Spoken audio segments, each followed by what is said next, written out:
Ask what street style looks like, and you'll hear of bold new lines tracing the forgotten cityscape. Ask what a pool session tastes like, and you'll hear about the juicy remains of an evaporated suburban dream. Ask what a ditch session feels like, and you'll hear of empty passageways flowing with adrenaline. After decades of such rich iconography, BMX and skateboarding are celebrated for their unique abilities to thrive in spaces of decay. Combined with the incredible surge of style development during their underground years, the conceptualization of BMX and skateboarding as thriving in decay has been widely accepted as an established fact. But are things really so simple? Is there actually a correlation between cycles of decay and the thriving of skateboarding and BMX? In what ways, and why? To test this popular theory, we can begin by comparing their histories to large-scale cycles of decay. As suggested by the first project teaser, Contextualizing, one way to track these cycles is to look at the economy. If BMX and skateboarding truly do thrive in decay, one should be able to draw a correlation between their historical development and the cycles of the US economy. As it turns out, strong correlations between macroeconomic shifts and the various waves of skateboarding and BMX have been visible since their early years. The nature of this correlation, however, may not be what you expect. Bicycle motocross, better known by the acronym BMX, was the creation of kids emulating European motocross stars on their engineless bikes. Skateboarding can be traced back even further.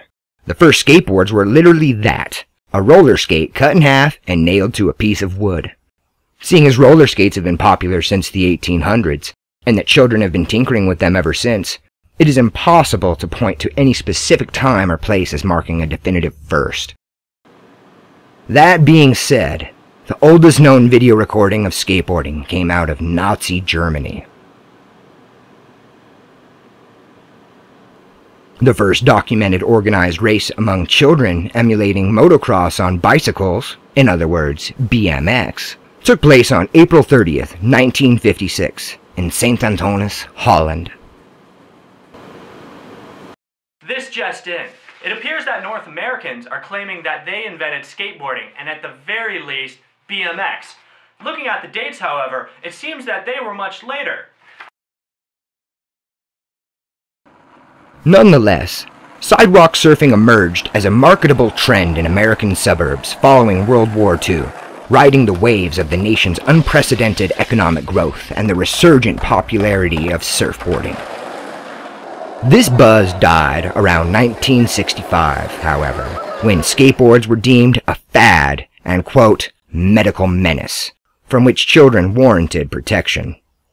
The unique nature of this particular demise actually does relate back to specific socioeconomic conditions of mid-century welfarism. But let's talk about that another time. With safety concerns soothed by the improved performance of polyurethane wheels, skateboarding picked back up in the early 70s. Adapting the emerging style of shortboard surfers, second-wave skaters found their way to the vertical terrains of large-scale water management projects and backyard pools.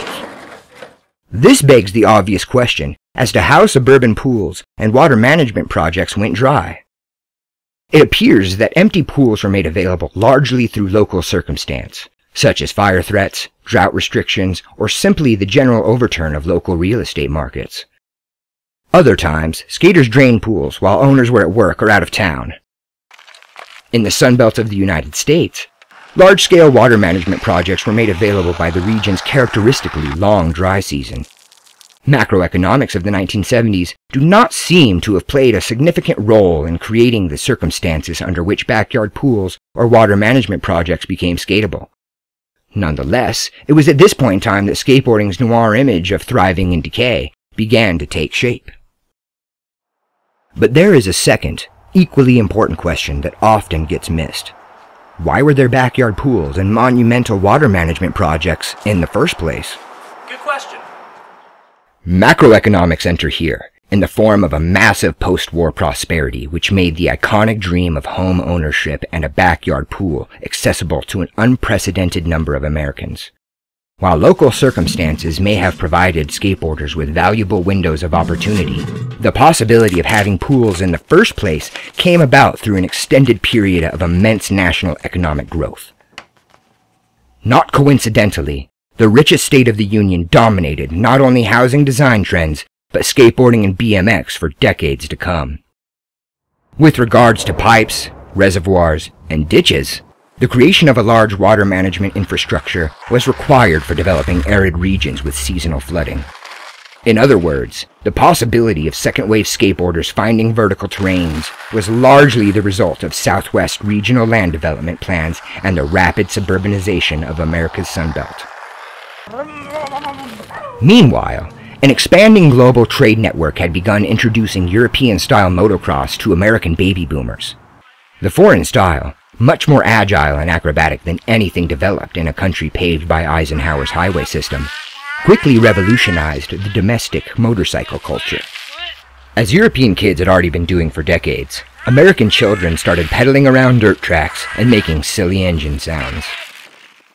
Seeing this as a step up from emulating bad boy greasers, white middle-class parents encouraged the changeover from monkey bars to pie plates by eagerly purchasing new bicycles specifically made to emulate the clean-cut European athletes. Not coincidentally, all of this was happening just as the American economy began to reorient itself away from domestic manufacturing.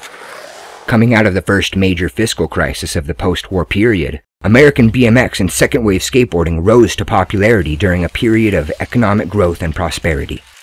With investors frantically courting the retail and service sectors for alternatives to manufacturing, skate parks and racetracks were seen as two of the most promising investment opportunities of the decade. Construction ensued hastily. As we now know, the skate parks of the 70s didn't end up faring so well. Neither did America's economic outlook. By 1982, skateboarding and the economy had both fallen into a deep recession. BMX was miraculously able to escape this fate, thanks to racing's institutional infrastructure and the fact that the evolution of BMX racing, in contrast to that of stunt-oriented skateboarding, did not demand companies reorient entire product lines every few months. By the mid-80s, the economy had recovered, and things were once again booming. Skateboarding entered its third wave, centered largely around vert ramps. BMX companies, seeing that some riders were more interested in pulling tricks than winning races, set out to develop a new niche market by investing in freestyle. Neon was the shit. Everyone apparently needed more accessories, and people were starting to understand just how functional mullets really are. For better or for worse, these trends didn't last.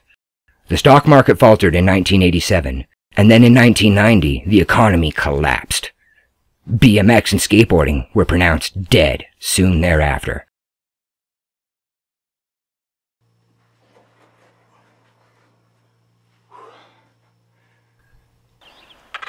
BMX and skateboarding did not die completely, however, and those who continued to develop their style found new potential in their cities' downtowns.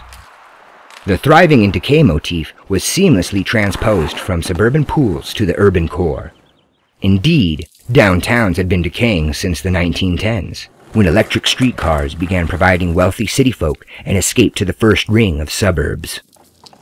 This exodus expanded after World War II, as automobile ownership spread to the middle and even working classes. With the rise of street style, skateboarding and BMX found praise for their abilities to bring new life back into the forsaken urban core. This repackaged underdog image of thriving in Decay was then broadcasted into hundreds of thousands of people's homes by youth-targeted media, most notably the Extreme Games. It is often suggested that the X Games were responsible for the boosted resurgence of skateboarding and BMX in the mid-90s. What such an explanation overlooks, however, is the greater economic context within which such business ventures were operating, and hence the underlying reasons for their success. Just as in previous decades, the popularity of skateboarding and BMX rose with direct correlation to the national economy. By the end of the 90s, skateboarding, BMX, and the economy alike were setting new record highs. BMX and skateboarding both peaked around the turn of the millennium, however, and since 2002 have maintained levels resting at neither their highest booms nor their lowest busts. If the correlation still holds, I'd expect to see a similar trend in economics. As it turns out, the US business cycle peaked around 2001. People debate whether or not this slowdown marked a recession proper, but the economy was nonetheless knocked down to levels at neither its highest boom nor its lowest bust. So once again, the popularities of skateboarding and BMX have a direct correlation to American macroeconomics. What a shredder! Okay, so the skateboard and BMX industries are linked to the national economy, as is their popularities, it seems.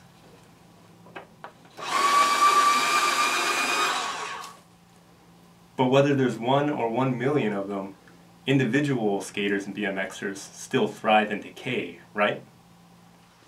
That's a great question, which must be followed by another short series of questions. If urban decay actually was what brought skaters downtown, and suburbia had been siphoning off resources from city centers since the early 1900s, why didn't skateboarders and BMXers migrate to the urban core earlier? Technological advancements to bikes and boards were certainly an important factor, but cannot provide the full picture. Furthermore, the adaptation of the skateboard ollie to flat ground, and of course the doors it opened for new types of leaps and grinds, was obviously a monumental influence on the style and timing of modern skateboarding. But people have been hopping bicycles since the 1880s, and many street riders still shred without the need to grind, so why didn't at least BMX migrate downtown earlier? Contrary to popular marketing imagery, the rise of street style coincided with a massive and accelerated reinvestment of the central business district.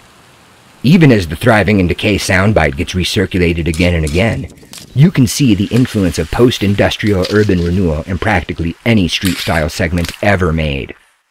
Anytime you see impeccable concrete, pristine handrails, polished marble, or crisp ledges, you probably are not looking at urban decay. More than likely, you're looking at urban renewal. Not coincidentally, the early 90s recession which killed vert and freestyle was also a major turning point for patterns in real estate development. The ensuing flood of downtown reinvestment was a godsend for street style, with the vast bulk of inner-city redevelopment being executed in styles which glorify minimalist geometries, a predictable consistency of materials, and a wide assortment of benches, planters, ledges, rails, wedges, sculptures, and other fun things intended for no other purpose than to accent spatial design. In addition, the design of urban renewal was being developed to deter many populations away from downtowns, so as to preserve the glitz for office workers, tourists, and upscale consumers. This ironically created a vacuum full of hard, unoccupied objects, which skateboarders and BMXers swarmed upon. Street style rose to dominance not when downtowns fell into decay, but rather as they became renovated. In other words, skaters, BMXers, and investors all migrated downtown at the same time, joining forces to spawn street style as a symptom internal to urban renewal. Yeah, let's buy all of downtown. Okay. Looking now towards the future, we should aspire to push BMX and skateboarding not only within, but beyond their pre-established styles. To do this, we must question BMX and skateboarding at a fundamental level, reject oversimplified romanticizations, and break away from the concepts which are holding us back. By contextualizing BMX and skateboarding, we can now see that the whole thriving and decay motif is, at best, suspiciously incomplete. On a macroeconomic level, it's actually more accurate to describe these two activities as thriving and prosperity. Decay's most significant role in this has consisted of setting the stage for mass gentrification of the urban core. On a local scale, one can certainly point to numerous examples where BMX and skateboarding have found its opportunity to thrive in spaces of decay. One can just as easily, however, find examples where the opposite is true.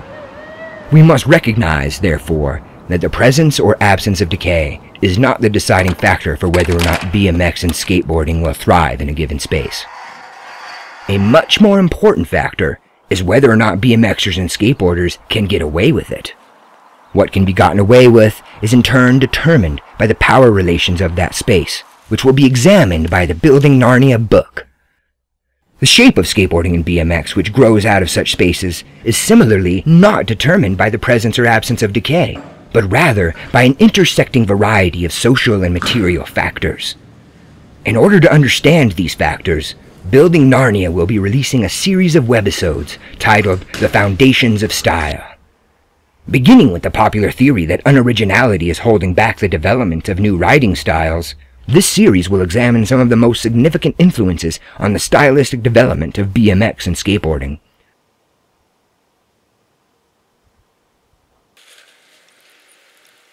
Doing so will reveal that there are, in each case, specific and tangible changes that must be made in order for new styles to emerge.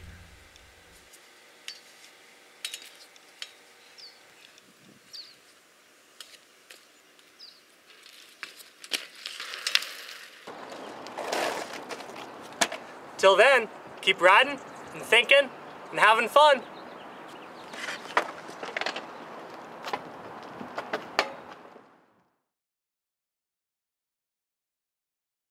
Blah, blah, blah, blah.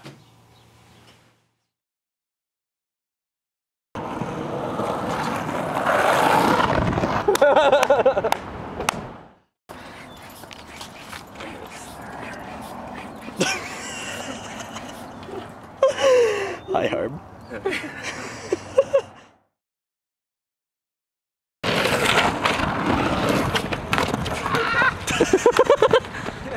And everything explodes.